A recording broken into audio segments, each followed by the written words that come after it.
again, I'm back.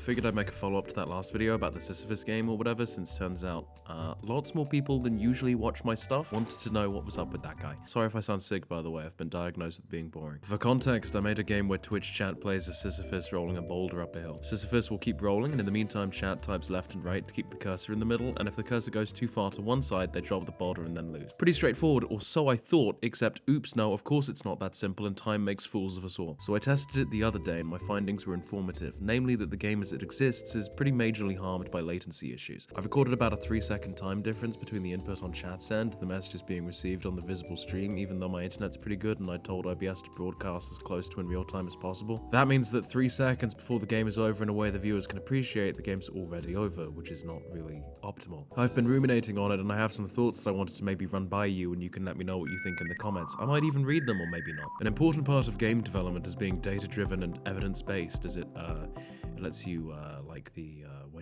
when you double tap now if you scrunkly the when. While you're at it, actually, I probably need to make the £23 or so investment in that Twitch plugin worth the money, so if you have thoughts about other Twitch games you might find amusing or cool, then also post or whatever, I don't know. But first, for those of you who aren't aware, let me walk you through the Sisyphean myth in a way that is more accessible to my younger viewers. King Sisyphus was like the guy in Subway Surfers, except he has to keep running along the track forever, and then when the train hits him, he starts over. So the thing I was thinking is that maybe it'd be cool if the player, that is the actual person booting the game up, is in control of the rock, and the Twitch chat is controlling the wind strength, so the player presses the arrow keys to move the rock back toward the middle, and meanwhile chat can influence which way it's leaning. This moves further away from Twitch being Sisyphus themselves and puts them more in the position of, the divine pantheon, either punishing Sisyphus for the crime of not following the 10 rules for men in that TikTok gallery I saw, or making his life easier by adjusting the wind to be less powerful. This also might alleviate the need for them to respond in real time and would scale better with more people than the alternative, since it's still down to the real-time player when the game ends ultimately. Rules for men.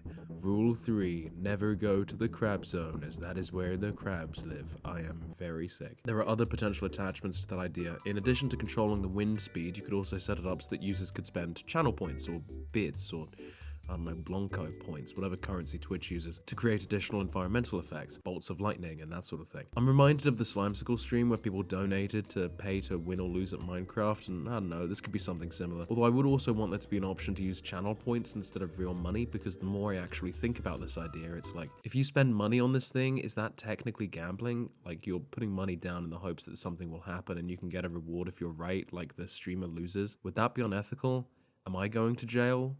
Are you going to jail? What did Howard Hamlin mean by this?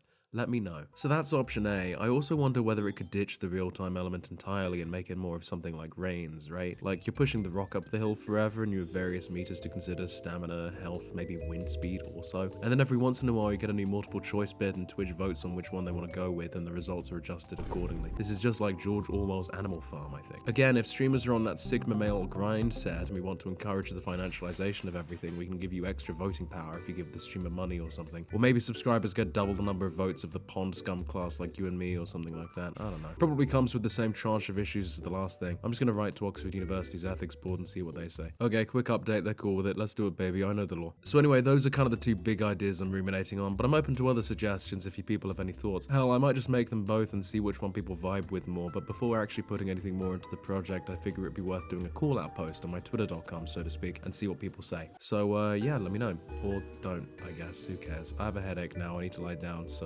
like and subscribe to send me, I don't know, paracetamol. Goodbye.